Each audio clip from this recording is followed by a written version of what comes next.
yeah, I guess I tried to find her later on, but obviously like there's so many teachers and stuff that I guess, I mean, obviously, there's so many people in the world, you can't really expect if I just saw a random video on YouTube. But yeah, I feel like the Neo Advaita is kind of it's like instant rapport. Like obviously it's like I'm not sure if Tony Parsons talks about like building rapport with people. Like I guess it's like self-help. It's like a self-help idea, but obviously it's like accepting that everyone's like the same and like stuff like that. But it kind of comes like instantly. That's also it's like instant, that sort of feeling, rather than like obviously like there being like a technique that obviously doesn't happen. I guess like it's not in time, or it's not about taking your time or stuff like that. Yeah. James, sorry, Jamel, there's something really odd going on, like with our call. Can I just call you back in a second? Sure, sure, yeah, that's fine, Okay. that's fine. Hello. Okay, I think that's Hey, better. Yeah, okay, yeah, so you were saying about Neovita and I was listening. yeah, yeah, I guess And you were it's saying kind about of it like being rapport, like mm, I don't know if that's what they would say. sure, Like they yeah, I would they mean, would they would say I think that it's like an energetic exchange or something like that.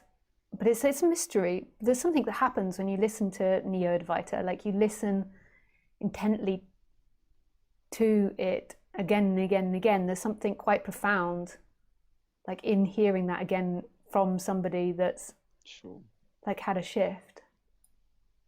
sure. I guess it's like they're really honest, or you kind of get a sense of them that you don't get from most people, Yeah, and I guess it must kind of stick with you sometimes. Like kind of, I remember with Muji, kind of like how some people that I know kind of like didn't like him, but obviously it wasn't like they didn't like him personally. It's just like, oh, they didn't like the things that he said, but it's like yeah, it kind of helped me to understand what he was saying more, like kind of like yeah, he's still just like putting out himself, or just like yeah, being honest, yeah. which I think is interesting. Who Muji is being honest. Yeah, yeah, Yeah, and I think that like is really personal thing because I think if you've got like a parent that you dislike that's like Muji, you might think in your conscious mind that it's you don't like him or you don't like what he says because of what he says or what he does, but it's most likely to do with your karma and your past. Like as the same as why we're attracted to so many situations.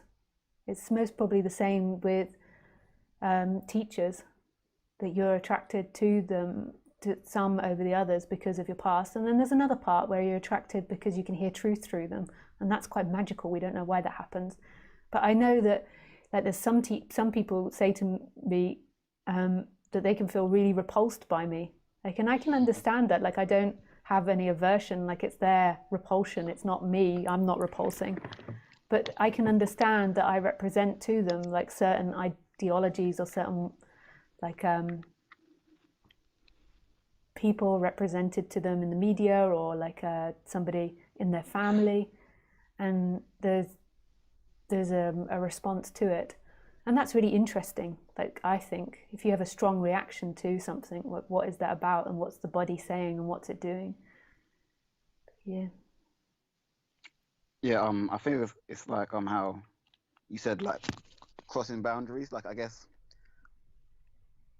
I don't really view it as boundaries. I guess it's just like opinions, I guess, or like mixing stories. I guess that's like a way of saying it. Like kind of like trying to get involved in somebody else's narrative that they're telling about themselves. I guess it's like putting words in somebody's mouth. yeah, Sometimes it feels like the person like they're listening to you, and it's just like, oh, they're it's like, oh, maybe they're looking at you, and it's like they feel like you're talking to them, but then suddenly they feel like you're putting words in their mouth, and then it's like how they obviously feel like you're talking bad things to them, or may not be, or just reminding them of stuff like that. Yeah, so just like the boundary, it's like how people would can want it there, or can not want it there. I guess that's just kind of like the body as well. Just kind of like some things that are temporal, stuff like that. yeah. I find it a little bit hard to follow you, like the last little bit that you say, just because I feel like my mind just can't keep up for some reason. That's funny, Sorry, isn't yeah, it? I guess it was.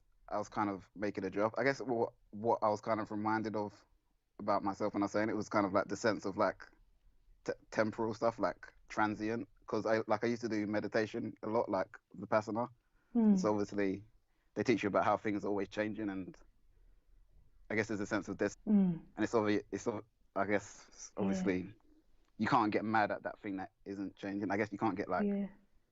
out of sync with it. No, I think some people try to get mad with it, like Sure. they feel angry towards that the big self or towards that which never leaves. Like they feel like they have been abandoned by it, but you can't. Like it's you. It's what's moving now. Like moving everything now. Like it's what's animating everything now. So when you speak, you feel like the speaking maybe comes from time or the past, but it's actually coming from this moment. It's stillness making movement. So it's that which never changes, which is creating everything.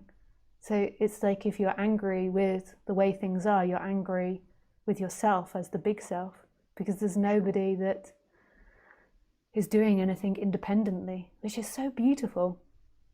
But yeah, people can get all types of upset about anything really. And ultimately, the biggest upset is to be upset with God for separating and feeling abandoned by God, which is yourself. You're feeling angry with yourself. And that's the deepest anger, I think, of the psychological self, of the seeking self, that I've been abandoned by God in some way. I've been chucked out of Eden.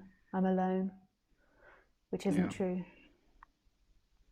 I guess it would just be like a story that's kind of Yeah, gotten to them yeah, as well. So where it'd yeah, be like a just like the story that our community has. yeah, I feel like it's really say religions are all the same. Like obviously like in the end all communities are the same or like all yeah, mythologies, I guess. yeah, yeah, yeah. I used to, when I was younger, I I was a playwright. I still do writing, but I was like an apprentice at this theatre, or not apprentice, but like part of their like young writing group, and I had a mentor, and one of the teachers always used to say that every story is based on the Jesus Christ story. So every story Sure. we tell ourselves, every mythology is based on that. And when you really look at the Jesus Christ story, like it has everything in it. Like it does have like the betrayal, it has the savior, um, it has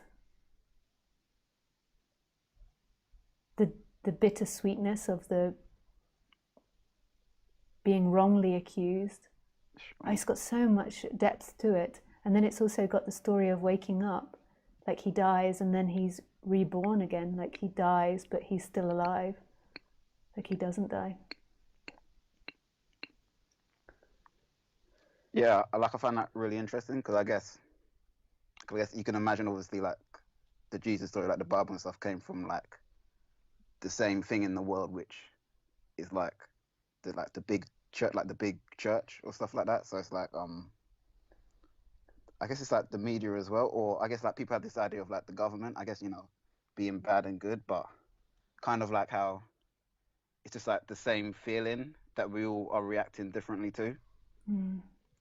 Because there's that elephant story, but I guess obviously like people view it at the same time. Obviously, it's like it's literally Jesus, with us. Obviously, that we're all reacting differently to in some sort of sense, which I guess helps sometimes to think about. Yeah, nice. Oh, well, thanks for calling in, and it was nice to speak with you. Yeah, no, And that's fine.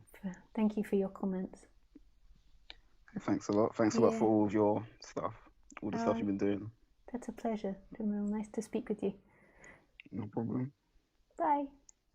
Bye. Okay. Who else would like to speak or ask questions? So if you want to call in, just call me. Take these out. Hey Lisa, I found this poem that was translated from Spanish to English. Sounds better in English. I thought you might like it. I wasn't from a non-dual teacher post. I am not I. I am not I. I am this one walking beside me whom I do not see, whom at times I manage to visit and whom at other times I forget, who reclaims and silent while I talk and forgives gently when I hate, who walks where I am not, who will remain standing when I die. I am not I. I am not this one walking beside me who I do not see. I am not I. I am beside me whom I do not see, whom at times I manage to visit and whom at other times I forget, who remains calm and silent while I talk and forgives gently when I hate, who walks where I am not, who will remain standing when I die.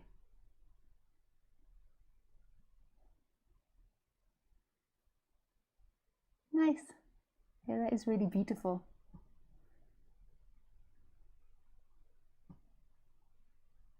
I think if you go deeply into any religion, you'll find this.